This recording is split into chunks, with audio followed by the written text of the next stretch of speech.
අයිබෝවන් fellow Sri Lankans මං හිතුවා තව පොඩි වීඩියෝ එකක් කරමු ඉංග්‍රීසියෙන් කියනවා every enemy is someone you don't know කැමති සෞදි අරාබිය සිය පාසල් පෙළපොත් වලින් යුද්ධ විරෝධී කරිකියුලම් එක ඉවත් කිරීමට පියවර ගනිමින් සිටිනවා මෙච්චර අවුරුදු වලට පස්සේ හිතන්න හැමදාම ඉස්කෝලේ ළමයිට උගන්වනවා යුදෙව්වන්ට වෛර කරන්න කියලා.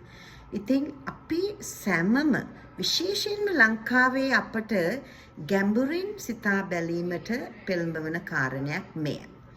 ඒ ඇයි කිසි දිනක හමු වී නොමැති පුද්ගලයන් කෙරෙහි ලංකාවෙත් බොහෝ දෙනෙක් වෛර කරන ලෙස තමන්ගේ ළමයිට තමන් මුලින්ම ඉගෙනගෙන තමන්ගේ ළමයින්ට ඒක උගන්වලා එම වෛරය සත්‍යයයි විශ්වාස කරමින් ඔවුන් වැඩෙන්නට ඉඩ තියෙන නිසා ඉඩ තියෙනවා.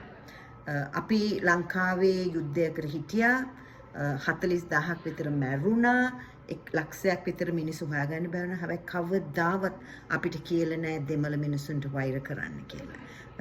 කවදාවත් මං හිතන්නේ දෙමළ මිනිස්සුන්ට කියලා ඇති කියලා අපිට සිංහල සහ මුස්ලිම් සහ ක්‍රිස්තියානියෝ අයට වෛර කරන්න කියලා. එහෙම නෙවෙයි සෞදි අරේබියාවේ ගාසා තීරයේ ඊජිප්ත ජෝර්ඩන් හැම රටවල් මේ යුදෙව්වන්ට විරුද්ධව කරලා තියෙනවා. මේ හේට් පතුරලා තියෙනවා.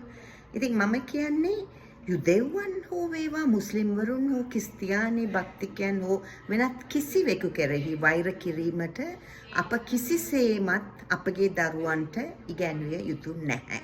ඉතිහාසය උගන්වන්න කරුණා කරලා මේ සත්‍යය උගන්වන්න කරුණා කරලා මානව දයාව උගන්වන්න අපි වෛරය මීළඟ පරම්පරාවට දායාදය නොකළ යුතුයි. අරාබියේ වෙන මේ කොන්ෆ්ලික්ට් එකක් අපේ රටට ගෙනල්ලා අපේ රට බෙදිය නොයුතුයි.